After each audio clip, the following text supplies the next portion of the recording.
The History of Everything You Use, Episode 4. Bread, 10,000 Years of the Loaf. Opening. Welcome back.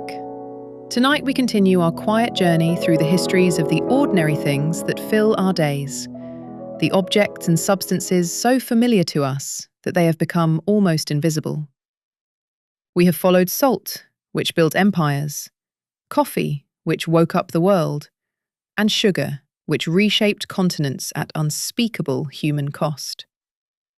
Tonight, we turn to something more humble than any of these, something you almost certainly ate today, perhaps without even thinking about it. It is simply 4 things: flour, water, salt, and yeast. Sometimes only 3, sometimes only 2. And yet, from these ingredients, human beings have made something so central to their lives that entire languages use its name as a synonym for food itself, or for money, or for life. In English, we speak of breadwinners. In French, one asks for one's gagne-pain, literally one's bread earner. In Turkish, the word ekmek means both bread and to earn a living. In the Christian prayer, believers ask for their daily bread. In the Latin phrase that would echo through Roman history, the mob demanded panem et circenses, bread and circuses. To speak of bread is to speak, in almost every civilization that has ever grown grain, of survival itself. Tonight, we are going to talk about bread. So settle in, get comfortable, and let your mind drift back with mine, through 10,000 years of grain fields and stone mills, of ovens and riots, of monks and revolutionaries, to a time when someone, somewhere in the hills of the Middle East, first crushed a grass seed between 2 stones and mixed it with water. Part 1. Before the loaf. Our story does not begin in a bakery. It begins in a wild grassland. Around 12,000 years ago, in a region that curves through what is today southeastern Turkey, northern Syria, Iraq, Lebanon, Israel, and Palestine, our ancestors lived as hunter-gatherers. They followed game, they picked wild fruit, they fished, and they harvested the seeds of wild grasses that grew in enormous stands across the hills. 2 of these grasses in particular are the ancestors of everything we now eat. They are wild einkorn and wild emmer, the earliest forms of what we call wheat. For most of human history, these seeds were eaten in the simplest possible ways: crushed between stones, boiled into a rough porridge, perhaps parched over a fire to make them chewable. But somewhere in this ancient landscape, and archaeology now dates this discovery earlier than we once believed, someone had the extraordinary idea of grinding the seeds finer, of mixing the powder with water, and of spreading the resulting paste on a hot stone or the wall of a fire pit. The result was a flat, hard, slightly charred disc, almost tasteless by modern standards, but dense, portable, and, crucially, storable in a way that porridge was not. This was, as best we can tell, the first bread. In 2018, archaeologists working at a site called Shabaka 1 in the Black Desert of northeastern Jordan published a startling finding. They had discovered the charred remnants of flatbread inside an ancient stone hearth. Radiocarbon dating placed the crumbs at roughly 14,400 years old. 14,400. This means that bread, flat, unleavened, cooked on stone, predates farming itself. Before human beings had learned to plant grain, they were already grinding wild grain and baking it. Take a moment to sit with that. The bread on your table tonight has a family tree that reaches back further than agriculture. further than the wheel, further than the domestication of the dog. Bread is not the child of civilization. In a real sense, bread is one of its parents. Part 2. The Agricultural Revolution. Something remarkable happened over the following few thousand years. Peoples across the Fertile Crescent stopped following the wild grasses and started planting them. They selected the plants whose seeds did not shatter and fall to the ground when ripe. They chose the ones with the largest grains. Slowly, over generations, they domesticated wheat and barley and rye. They learned to grind these grains in mortars and later on the great flat stones we call querns. And they built the first villages, not because they liked farming, but because a field of ripening wheat cannot be left behind. To harvest grain, you have to stay. And to stay, you have to build. The archaeologist Gordon Childe called this the Neolithic Revolution, the birth of settled life, of agriculture, of civilization itself. And bread was, in a very literal sense, the reason. Grain gave a community a source of dense, storable calories.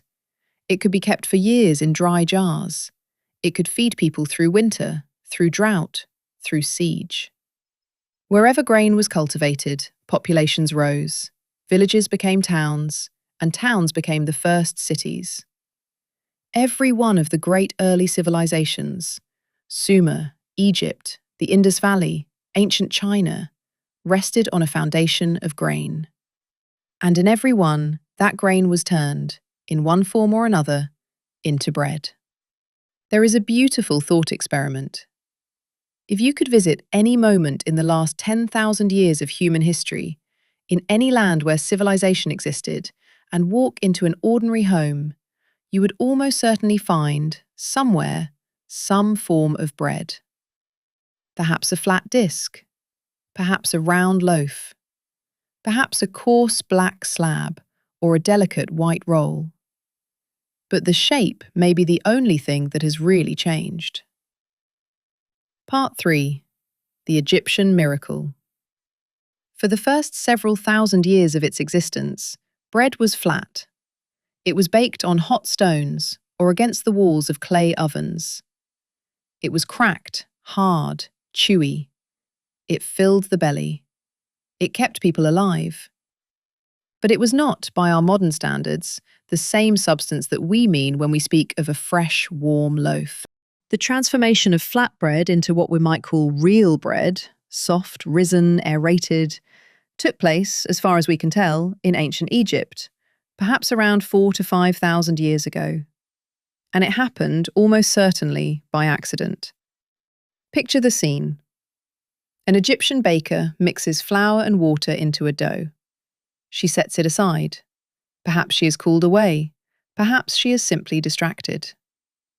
Hours pass.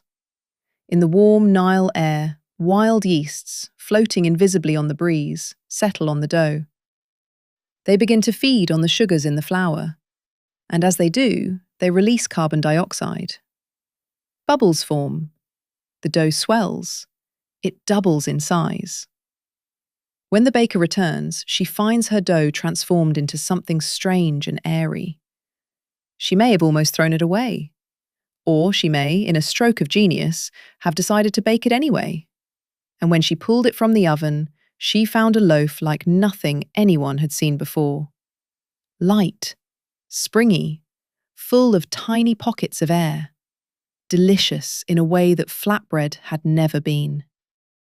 We know from Egyptian tomb paintings, from grain remains, and from carefully preserved ancient loaves that by the time of the pharaohs, the Egyptians had turned bread-making into an art. They baked dozens of shapes: round loaves, triangular loaves, coiled loaves, loaves in the shape of fish and animals. They understood, without knowing why, that a small piece of yesterday's dough, folded into today's, could reliably produce the same magical rise. This was what we now call sourdough starter, and it is essentially the same technique used by artisan bakers today. Every time you cut open a loaf of properly fermented bread, You are eating a food invented on the banks of the Nile before the pyramids were built. Bread was so central to Egyptian life that workers on the great state projects, including, it seems, the men who built the pyramids, were paid in it. Records of rations from the pyramid workers' villages show daily allotments of bread and beer, both made from grain, both essential fuel for muscle labour under the desert sun. In this sense, the very stones of Giza were raised on bread. Part 4. Bread, Democracy, and Rome.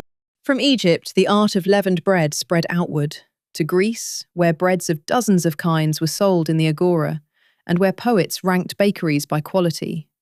And then, most decisively, to Rome, where bread became something more than food. Bread became a matter of state. The Romans took the technology of milling to an extraordinary industrial scale.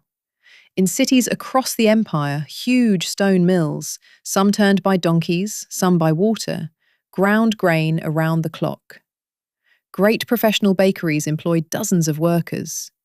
Excavations at Pompeii have uncovered bakeries essentially intact, with their round millstones and their brick ovens frozen in the moment of eruption, and even, occasionally, carbonized loaves still on the shelves, round, scored into 8 wedges, exactly the shape and size of loaves we might buy today.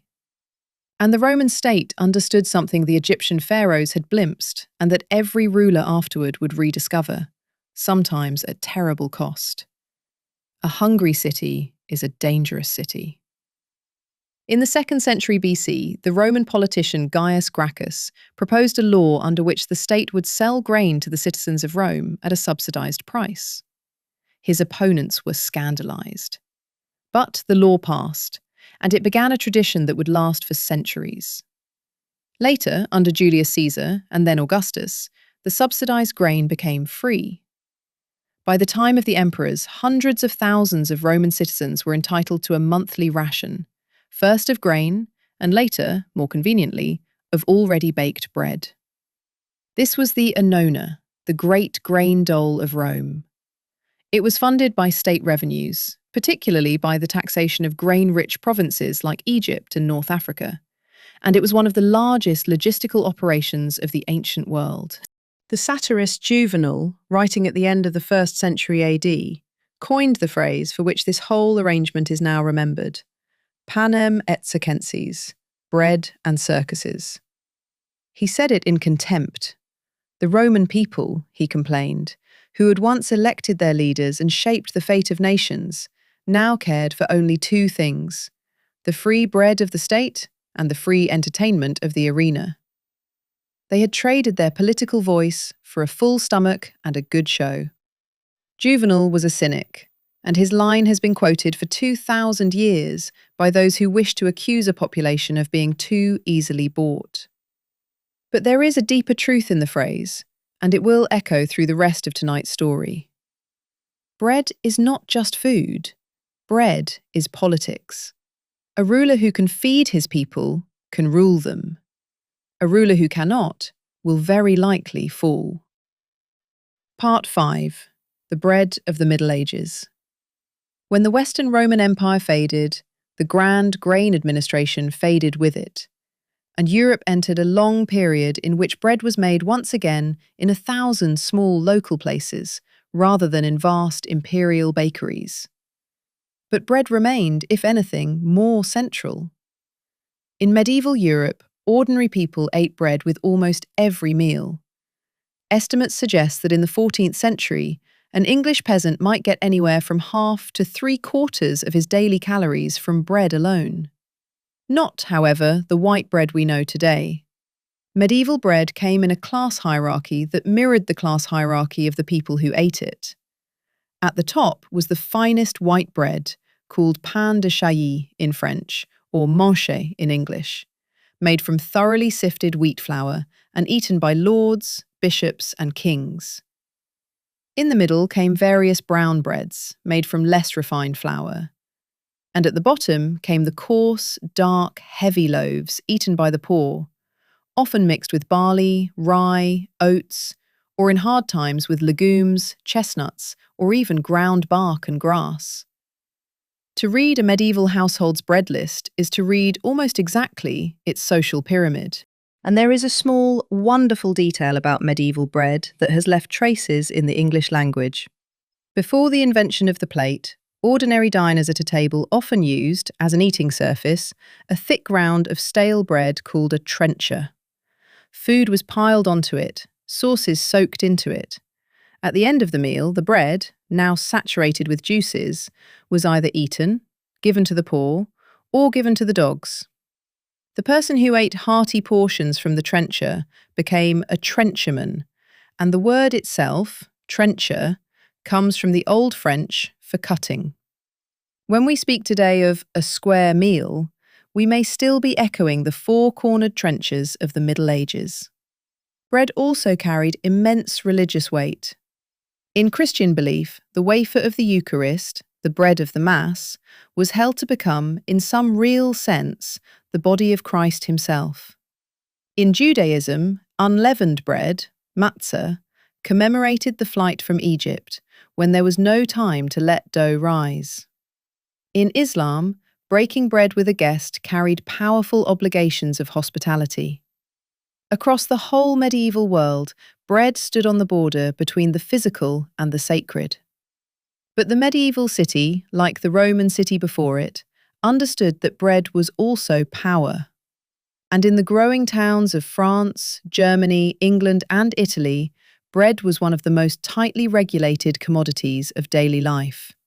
Bakers who cheated, who baked underweight loaves, who mixed sawdust or chalk into their flour, who charged more than the fixed price, were punished with fines, with the pillory, with occasional public shaming. In England, one particular abuse gave rise to a term you may still recognise. Bakers, worried about the penalty for underweight loaves, began adding a 13th loaf to every 12 they sold, a small insurance against short measure. This was the origin of the baker's dozen. Part 6. The Bread of Revolution. Now we come to the most famous bread story in all of history. By the end of the 18th century, France was in trouble. Successive bad harvests had driven grain prices to painful heights. The king's treasury, drained by wars and by the expenses of the court at Versailles, was empty. Bread, which for a Parisian working family might consume as much as half of their income, even in good times, was becoming genuinely unaffordable. And into this atmosphere of rising hunger came the political tensions that would ignite the French Revolution. On the 5th of October, 1789, 3 months after the storming of the Bastille, an extraordinary event occurred. A crowd of women, several thousand of them, gathered in the markets of Paris, angered by the price and scarcity of bread. They armed themselves with kitchen implements, with pikes, with a few muskets, and they began to march. Their destination was not the city hall. It was Versailles, 20 kilometres away across muddy autumn roads. Their target was the king himself. The march of the women reached the palace late that day. Overnight, some of them broke into the royal apartments. In the morning, under enormous pressure, King Louis XVI agreed to return to Paris. He was placed, essentially, under the supervision of the Parisian crowd, a journey home that many historians consider one of the true beginnings of the end of the French monarchy. And the demand chanted along the road, over and over, was for bread. The crowd was said to be bringing home the baker, the baker's wife, and the little baker's boy, the king, the queen, and the young prince. It is in this atmosphere that the famous phrase, "let them eat cake," became attached to Queen Marie Antoinette. She almost certainly never said it. The line appears in Rousseau's Confessions, written when Marie Antoinette was only a child, and attributed to a much earlier unnamed princess. Historians consider the attribution to Marie Antoinette to be a slander, made after the fact. But the phrase attached itself to her, and to her memory, because it captured what people believed of an aristocracy that had grown so remote from ordinary life that it could not even understand what a shortage of bread meant. She was executed in 1793, and bread, in the years that followed, remained one of the central concerns of the revolutionary state. There is a lesson here, and it is not the one Juvenal gave us. Juvenal said the mob would sell its liberty for bread. But the crowds of Paris said something almost opposite. They said that when a state fails to provide bread, it forfeits its right to rule. Rulers before and since, Roman emperors, Byzantine princes, Chinese dynasties, Soviet commissars, have all rediscovered this lesson, often too late. A hungry people will topple almost anyone. Part 7. The White Loaf of Industry. Through the 19th and 20th centuries, bread underwent a series of transformations that changed it more perhaps than everything that had happened to it in the previous 10,000 years. The first transformation was in milling. For most of history, flour was produced by stone mills, in which the grain was crushed slowly between rotating stones. This process kept much of the wheat kernel intact. The bran, the germ, the endosperm all ground together.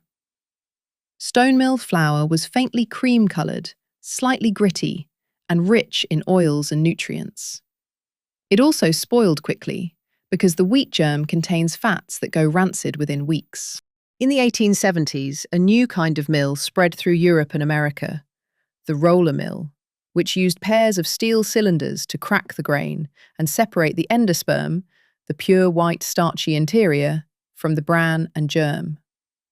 The result was flour of a pure, brilliant white, capable of being stored almost indefinitely without spoiling.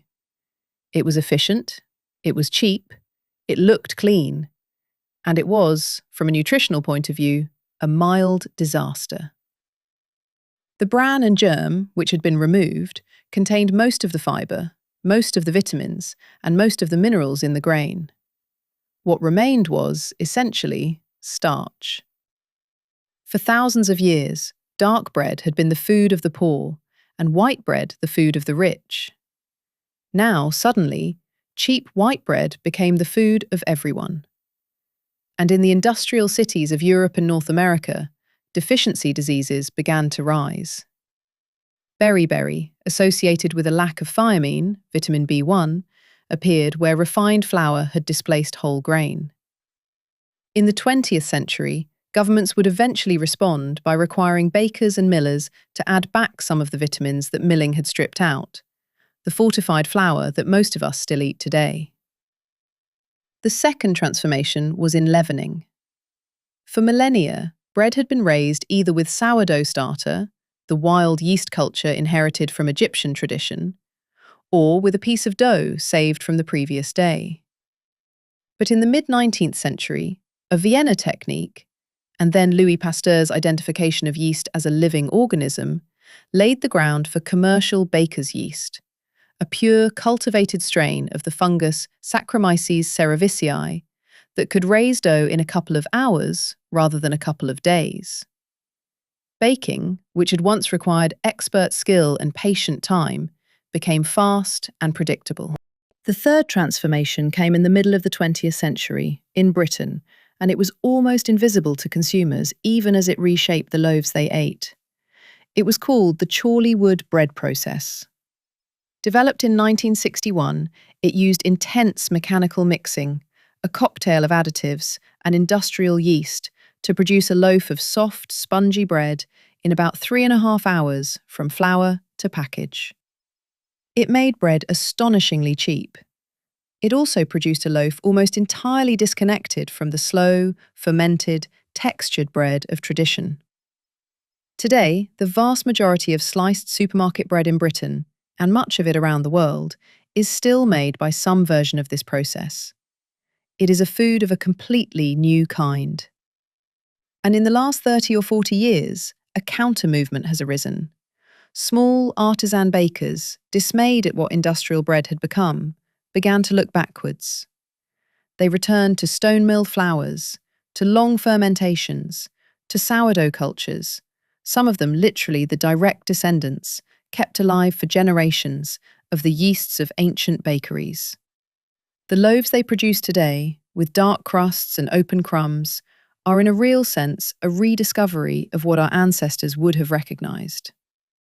A slice of good sourdough today is a slice of the same kind of bread the Egyptians pulled from their ovens 4,000 years ago.